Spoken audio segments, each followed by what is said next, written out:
Perkenalkan, kami dari kelompok 2 yang beranggotakan saya Muhammad Adil Mustafa Syah. Saya Muhammad Akbar Hendrik. Saya Nesti Aura Putri. Saya Rizka Dipa.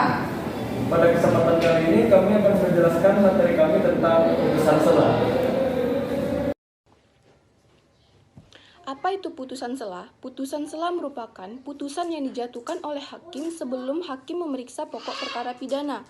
Putusan sela ini pada prinsipnya dibacakan oleh hakim karena adanya keberatan atau eksepsi.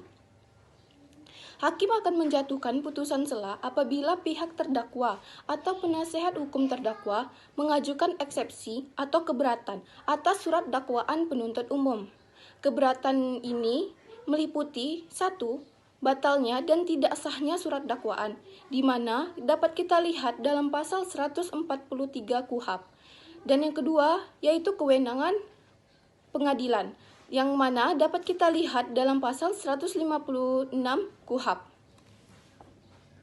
Dalam praktik pokok pemeriksaan perkara pidana, putusan sela ini biasanya dijatuhkan karena adanya eksepsi dari terdakwa atau penasihat hukum terdakwa. Biasanya eksepsi dari penasihat hukum terdakwa ini memegang peranan penting dalam dijatuhkannya putusan sela oleh hakim. Eksepsi ini hanya ditujukan pada hal-hal yang berkaitan dengan prosedur yang tidak sesuai atau yang tidak cermat.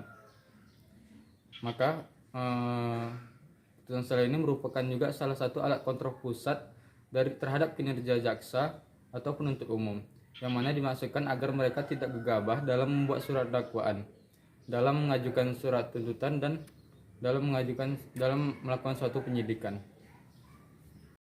Dasar hukum putusan sela. Dalam hukum acara pidana, perihal mengenai putusan sela ini dapat disimpulkan dari pasal 156 Kitab Undang-Undang Hukum Acara Pidana, yaitu apabila seseorang telah menjadi terpidana, maka yang dapat dilakukannya untuk mengajukan keberatan adalah melalui upaya-upaya hukum yang mana telah diatur dalam KUHP. Baiklah, selanjutnya kita akan membahas tentang apakah putusan sela dapat dilakukan upaya hukum. Upaya hukum yang dapat dilakukan oleh para pihak yang bersengketa terhadap putusan sela adalah dengan melakukan upaya-upaya hukum sebagaimana terdapat dalam pemeriksaan perkara. Hal ini disebabkan keberadaan putusan sela tidak dapat dipisahkan dari putusan akhir. Baiklah, sekian penjelasan dari kami. Apabila terdapat kekurangan, kami mohon maaf dan sebesar-besarnya. Wabillahi taufiq wal hidayah. Assalamualaikum warahmatullahi wabarakatuh.